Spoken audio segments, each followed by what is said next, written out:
almost 750 microns in size. Other than that, fairly unremarkable. But a lot of important bacteria to us economically, from a health standpoint, in the gamma subgroup, including this one species. In the delta subgroup, we've got Chondromyces crocatus and other species. This is a myxobacteria.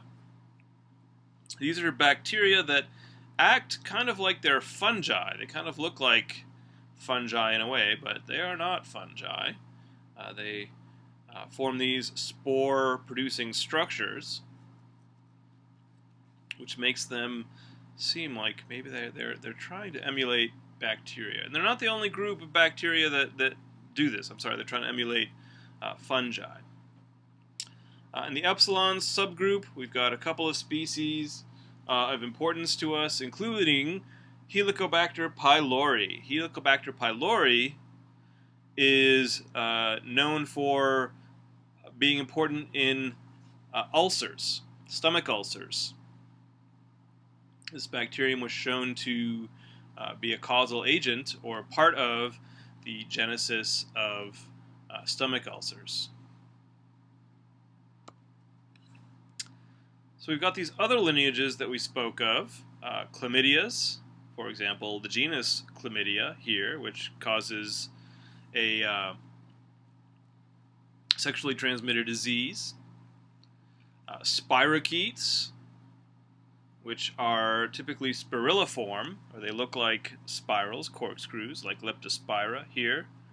Cyanobacteria, once called the blue-green algae, but we now reserve that term algae for eukaryotic photosynthetic organisms.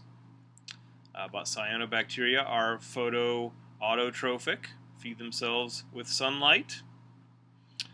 Gram-positive bacteria include things like Streptomyces, the causal agent of... Streptomyces, I was thinking Streptococcus. Streptomyces,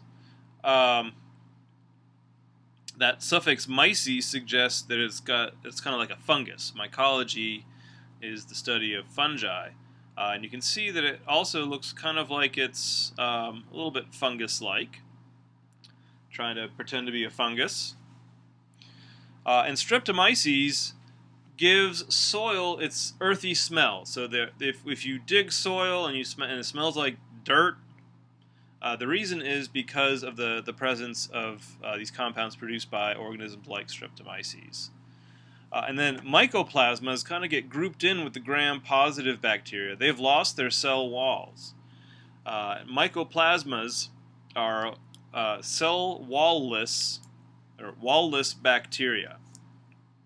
And these can also be some very small, tiny cells, and they can be bacterial diseases, cause bacterial diseases like tuberculosis that are very difficult to treat with antibiotics because many of our antibiotics interfere with cell wall production.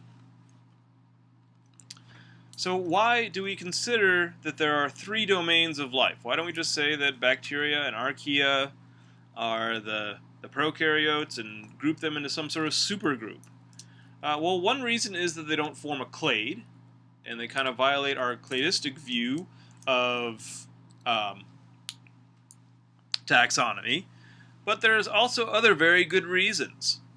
When we look at the three domains and compare some of the very broadest ways to examine these species. Now we know that prokaryotes lack a nucleus, which means they lack a nuclear envelope, and they lack membrane-bound organelles. But then when we compare other things, like the presence of peptidoglycan in the cell walls, that's only in the bacteria. In the membrane lipids, we talked about membrane lipids and how those fatty acids are unbranched, but in the archaea, some of them have branched hydrocarbons.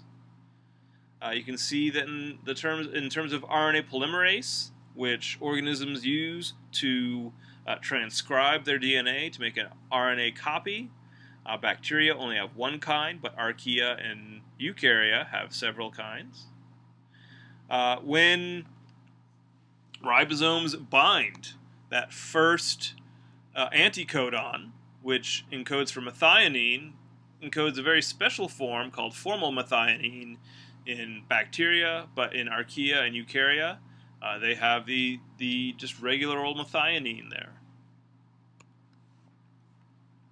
Some archaeans have introns, just like eukarya. Response to antibiotics, streptomycin and chloramphenicol. Archaeans are not inhibited by these antibiotics, whereas true bacteria are. Some archaeans have histones, like eukaryotes. They both bacteria and archaea have a circular chromosome. And then archaea are unique in being able to grow at temperatures greater than the boiling point of water, 100 degrees Celsius. Again, how do they do this? That's how they've adapted. At very high pressure, they can exist and grow. So you can see that at the domain level, archaea are more similar to bacteria than they are to eukarya, and other parameters, archaea are more similar to eukaryotes than they are to bacteria, and in a lot of ways, they kind of do their own thing. So that's all we have to say about the prokaryotic lineages.